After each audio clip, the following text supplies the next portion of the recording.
퇴직을 앞둔 공무원들은 대개 이런 말을 합니다. 이제는 아침마다 출근하지 않아도 된다니 드디어 자유를 얻은 것 같다고. 하지만 막상 그 자유 속으로 들어가 보면 예상치 못한 공허와 불안이 그들을 맞이합니다. 한때는 나라를 위해, 조직을 위해 수십 년을 바쳐온 사람들이 이제는 하루의 시작과 끝을 스스로 정해야 하는 현실 앞에서 멈칫하게 되는 것입니다.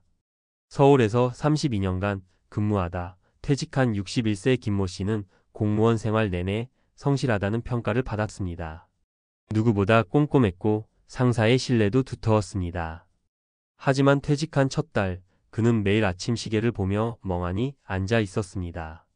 그 시간에 여전히 관공서로 향하는 동료들의 모습이 떠올랐기 때문입니다. 출근 대신 할 일이 없다는 사실이 이렇게 무겁게 느껴질 줄은 몰랐다고 그는 말합니다. 퇴직 후 한 달, 김 씨는 집 근처 공원으로 산책을 나가며 시간을 보냈습니다. 그러나 그마저도 오래가지 않았습니다. 비가 오는 날이면 움직일 이유가 사라졌고 점점 집 안에서 TV와 함께 하루를 흘려보냈습니다.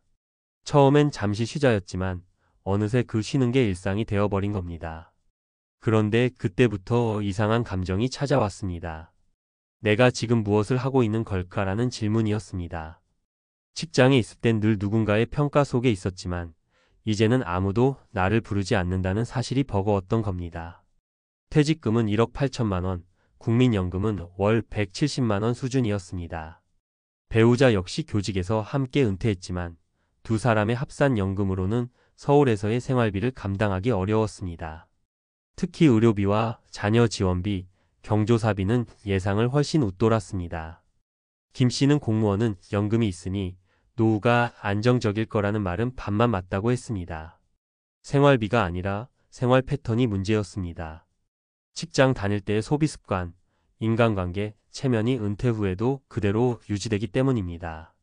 비슷한 또 다른 사례도 있습니다. 58세에 조기 퇴직한 전직 군무원 박 씨는 퇴직 후 6개월 동안 내가 이토록 쓸모없는 존재였나 하는 자괴감을 느꼈다고 고백했습니다. 그는 아침마다 정장을 꺼내 입는 습관이 남아 있었습니다. 몸은 직장을 떠났는데 마음은 여전히 근무 중이었던 겁니다. 결국 그는 가족들과도 잦은 갈등을 겪었습니다. 하루 종일 집에 있으니 아내는 부담스러워했고 자녀는 예전에 단단한 아버지 대신 불안해하는 아버지를 보며 혼란스러워했습니다. 전문가들은 이런 변화를 은퇴 후 정체성 상실이라고 부릅니다. 공무원은 특히 그 정체성이 강한 직군입니다. 수십 년간 직책과 직위가 곧 자신의 이름처럼 여겨졌기 때문입니다. 하지만 그 껍질이 벗겨지는 순간 남는 것은 개인의 실체입니다. 그동안 감춰져 있던 공허감, 불안감, 그리고 사회적 고립이 한꺼번에 몰려옵니다. 이런 감정은 경제적 안정과 별개로 찾아옵니다. 연금이 있어도 마음의 균형이 무너지는 이유가 바로 여기에 있습니다. 은퇴 후에 또 다른 어려움은 관계의 단절입니다. 퇴직 전에는 매일같이 보고 이야기하던 동료들이 퇴직 후엔 점점 연락이 줄어듭니다. 처음 몇 달은 단체 대화방에서 근황을 나누지만 어느새 대화의 주제가 업무 이야기로 돌아가면 자연스럽게 소외감을 느끼게 됩니다. 현직과 은퇴자는 대화의 리듬이 다르다는 말이 있습니다. 현직자는 속도가 있고 은퇴자는 여백이 있습니다. 하지만 둘의 세계는 점점 멀어지죠. 그래서 많은 은퇴자들이 느끼는 첫 번째 외로움은 직장 사람들의 침묵입니다. 이런 정체성의 공백을 메우지 못한 채로 시간만 흐르면 불안은 곧 자기의심으로 변합니다. 내가 뭘 할 수 있을까? 이제 누가 나를 필요로 할까? 하는 생각들이 반복되면서 자존감이 무너집니다. 김 씨도 어느 날 스스로에게 이렇게 물었다고 합니다. 나는 지금 하루를 잘 살고 있는 걸까? 그때 그는 비로소 깨달았습니다. 직장 없는 삶은 단순한 여가가 아니라 다시 자기 자신을 만들어가는 과정이라는 것을. 은퇴 후 잘 적응한 사람들의 공통점은 한 가지입니다. 새로운 역할을 스스로 만들어낸다는 겁니다. 누군가는 지역 도서관에서 봉사활동을 시작했고 또 다른 이는 마을 자치회 일에 참여했습니다. 중요한 것은 그 일이 돈이 되느냐가 아니라 자신이 다시 사회와 연결되어 있다는 감각이었습니다. 심리학에서는 이를 사회적 소속감 회복이라고 부릅니다. 인간은 경제적 존재이기 이전에 관계적 존재이기 때문입니다. 하지만 이런 변화를 시도하기 위해선 현실적인 준비가 필요합니다. 첫째, 퇴직 후 최소 6개월간의 적응기를 인정해야 합니다. 이 시기에 너무 많은 계획을 세우거나 급히 창업을 시도하는 것은 실패 확률을 높입니다. 둘째, 퇴직 전부터 자신의 일상 루틴을 설계해 두는 것이 좋습니다. 예를 들어 매일 오전 9시에 도서관 가기, 주 3회 운동하기, 한 달에 한 번 봉사활동하기처럼 스스로 리듬을 만드는 겁니다. 셋째, 재정의 흐름을 현실적으로 조정해야 합니다. 퇴직금은 안전한 현금 흐름 확보용으로 나눠서 관리하고 국민연금 외에 추가 수입원을 만들어 두는 게 좋습니다. 배당주나 월세 혹은 시간제 근로라도 좋습니다. 중요한 것은 돈이 들어오는 통로를 한 개 이상 만드는 것입니다. 마지막으로 가장 중요한 건 자기 정체성을 재정의하는 일입니다. 공무원이었던 내가 아니라 한 사람의 시민으로서 어떤 가치를 만들어갈 수 있을지를 고민하는 단계입니다. 김 씨는 퇴직 2년 후 지역의 청소년 진로 멘토링 프로그램에서 강의하는 일을 시작했습니다. 내 경험이 누군가에게 도움이 된다는 게 이렇게 기쁠 줄 몰랐다고 그는 말했습니다. 그 일은 돈보다 크고 직함보다 오래가는 의미를 주었습니다. 결국 퇴직 후의 충격은 삶의 구조가 무너졌기 때문입니다. 직장이 사라지면 시간의 구조도, 인간관계의 구조도, 나 자신을 설명하던 언어마저 사라집니다. 그래서 은퇴란 단순한 끝이 아니라 다시 세우는 과정입니다. 돈보다 중요한 건 일상의 리듬이고 직함보다 오래가는 건 관계의 온도입니다. 오늘도 많은 전직 공무원들이 새로운 하루를 맞이합니다. 그들 중 일부는 여전히 허무와 싸우고 있고 또 다른 일부는 자신만의 새로운 직업을 만들어가고 있습니다. 공통점은 하나입니다. 모두가 다시 삶을 배우고 있다는 사실입니다. 은퇴란 끝이 아니라 배움의 다른 이름일지도 모릅니다. 퇴직을 앞둔 공무원들은 대개 안정된 연금과 퇴직금을 받으니 노후가 걱정 없을 거라 생각한다. 그러나 실제로 퇴직 후 가장 먼저 찾아오는 것은 돈보다 마음의 공백이다. 매일 아침 정해진 시각에 움직이던 습관, 보고서와 결제, 상사와 부하, 규정과 절차 속에서 움직이던 세계가 하루아침에 사라진다. 공무원이라는 신분은 단단했지만 그 단단함은 곧 경직이기도 했다. 그 틀 안에서만 존재하던 삶이 비워지자 남은 것은 낯선 자유와 어색한 시간이었다. 은퇴 공무원들의 첫 번째 충격은 시간의 정체다. 일할 땐 늘 시간이 부족하다고 느꼈지만 막상 모든 시간이 주어지면 그것을 어떻게 써야 할지 모른다. 시계는 느리게 흐르고 해야 할 일은 없다. 처음엔 늦잠이 호사처럼 느껴지지만 일주일이 지나면 무의미로 변한다.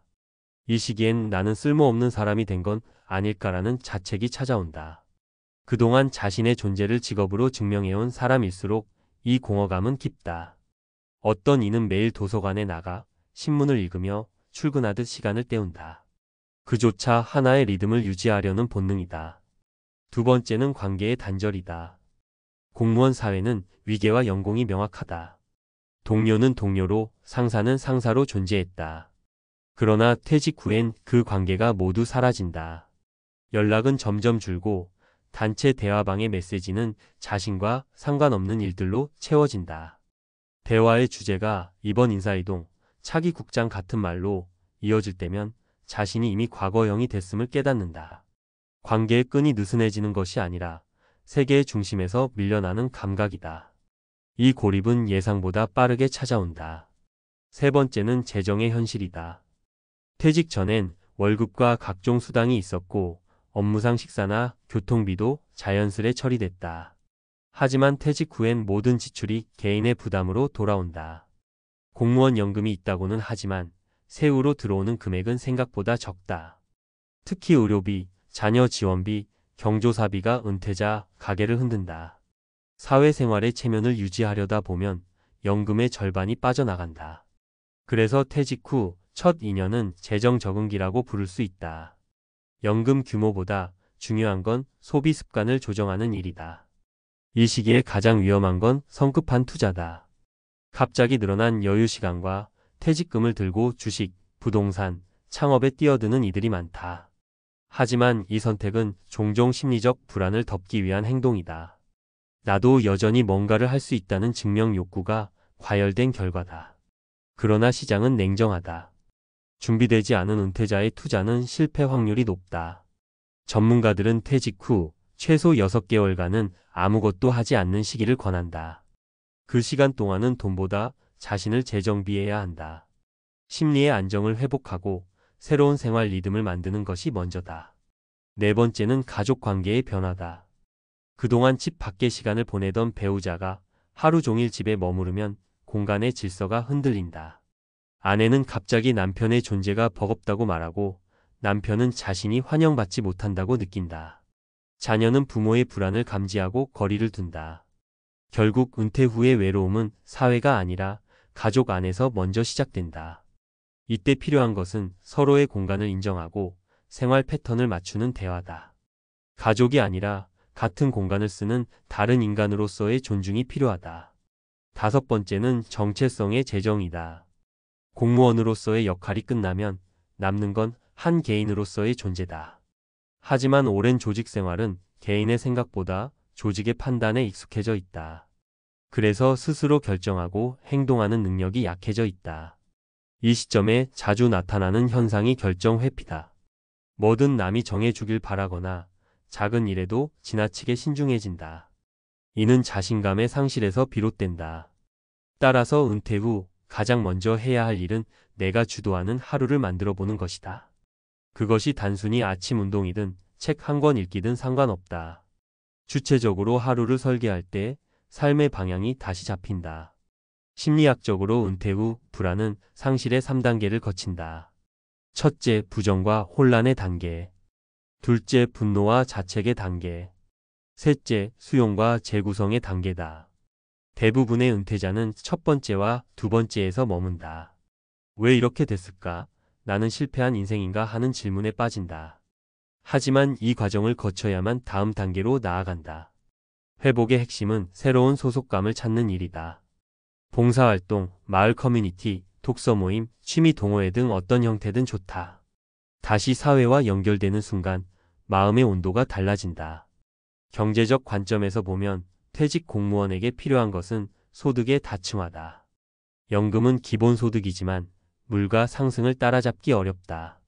따라서 연금 외에 작게라도 꾸준히 들어오는 현금 흐름을 만드는 것이 안정의 열쇠다.